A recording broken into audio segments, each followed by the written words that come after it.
Seconds Out is here with Johnny Nelson, former world champion. Johnny, can you give us your views on the upcoming David Haye Tyson Fury match? Well, I've seen both fighters up close, and this is probably the first time we've actually got to see David, the results of David's preparations for this fight, and I'm flabbergasted. I'm really surprised. I don't know, surprised, is that the right word? Impressed. David looks in supreme condition.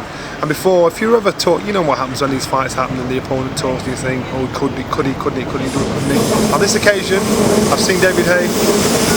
I can't see it go past 3 rounds. I think he's leaning up, he's on his toes, he's sharpening up, he's got that freshness in his face and his look. Muscle sculpturing. You're looking at the chest, you're looking at the arms, you're looking at the back, that's the power and speed. You look at the rest of it, he's lean and slim. That's the speed, it's going to be in and out. You can kind of assess how this fight will go. I think it'll be very much like the Audley Harrison fight, where he jumps on him. And you can't take it away from Tyson Fury, because Tyson Fury really believes in himself. And that's the biggest thing in this, you know, self-belief and confidence. And that'll be getting through more than being super fit.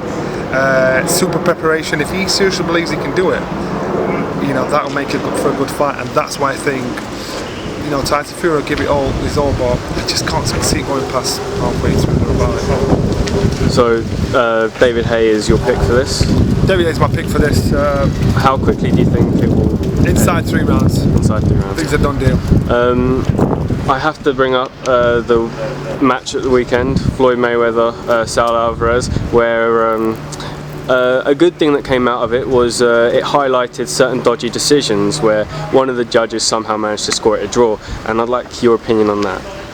I think, and I got shouted down a lot for this, but you know when you've seen greatness, we've seen greatness in Floyd Mayweather. You know, and it's easy to say, oh no, Joe Louis was the greatest, Jack Johnson was the greatest, Muhammad Ali was the greatest. These guys all lost. They were all of them, there was a way to find out how to beat them. Floyd Mayweather, at 36 years old, has taken out the youngest pretender out there. Contender, pretender, whatever you want to call him. Saul Alvarez has made mincemeat of everybody.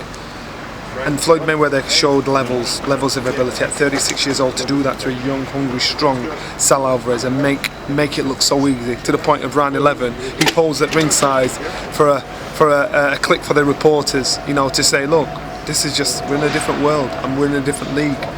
Yeah, you can have your abuse and say, you know what, he's not the best we've seen. He is. As far as I'm concerned, he is. You tell me who's better than Floyd Mayweather in the world ever. You tell me. You show me someone that's proved he is the best. He's beaten everybody around him. You still can't figure out how you're going to beat him. And we can look back in history.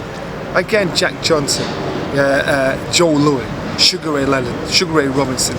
All of them. Look at them. And it's easy to say back in the past, no, he was the best. We'll be saying that about Floyd Mayweather in 50 years' time. He was the best fight we've ever seen. But people scoff it because I've got the bottle to say now. You know, I appreciate what we've got now. Would you like to see Floyd Mayweather versus Bernard Hopkins at 160? Nah. Listen, it's now getting ridiculous. He's got to the point where you put everybody in front of him. He's made it easy. Now you're trying to push him into a division what's not his division. It's like saying, why don't we put Floyd Mayweather in with Vladimir Klitschko, see how he goes on there. It's ridiculous. You know, they're looking for a test route. There's nobody out there for him, there's nobody to test him, and he's made it look very, very easy.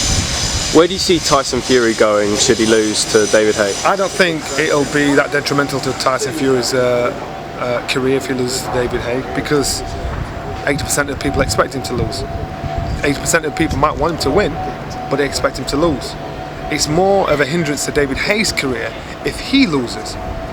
Now it's down to David Haye to get rid of Tyson Fury, not just beat him, he's got to beat him well. If Tyson Fury does it, if David Haye does it, how much of a ripple around the world would it create? You know, it was expected of David Haye. David Haye's a world-class fighter.